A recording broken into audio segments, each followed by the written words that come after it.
বৃহত্তম উন্মুক্ত জলাশয় চলনবিলেতে ব্যাহত হচ্ছে দেশি মাছের উৎপাদন। পানির অভাবে নৌযান চলতে না পারায় প্রভাব পড়েছে পর্যটনেও। বিস্তারিত জানাতে নাটোরের সিংড়ার চলনবিল থেকে যুক্ত হচ্ছেন সহকর্মী মাহবুব হোসেন। মাহবুব, ভরা মৌসুমেও চলনবিলে পানি না থাকার কারণ কি, আর এর প্রভাবে আর কি কি ক্ষতি হচ্ছে বিস্তারিত জানাবেন।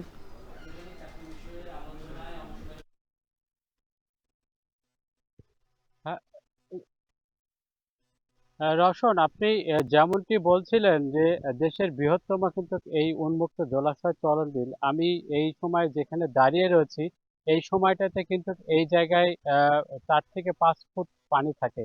কিন্তু এবছর এখানে কিন্তু একেবারেই পানি নেই। অর্থাৎ এই চলনবিলের কিছু কিছু জায়গায় কিন্তু এখন গোচারণ ভূমিতে পরিণত হয়েছে।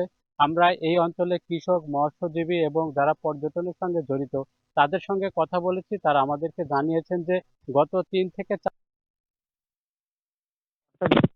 বৃষ্টি কিন্তু হয়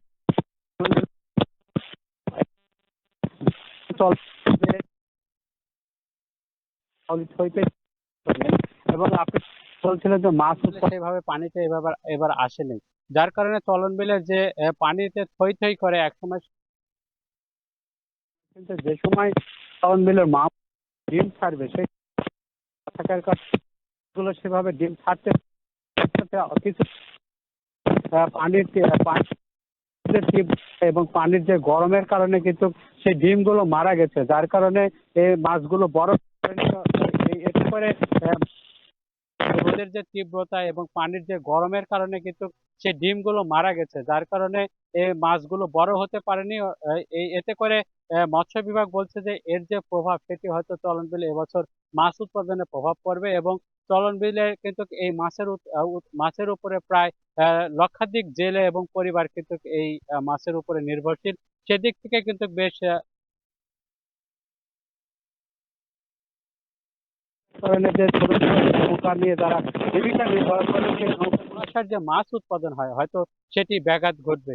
এছাড়া আমরা যে পর্যটনে কিন্তু পানি না থাকার কারণে যে ছোট ছোট যে নৌকা নিয়ে যারা জীবিকা নির্বাহ করে সেই নৌকাগুলো কিন্তু চলাচল করতে পারছে না।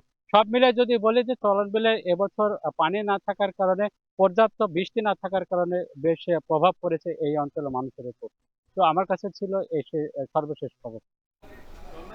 নাটোর থেকে যুক্ত ছিলেন সহকর্মী মাহবুব হোসেন।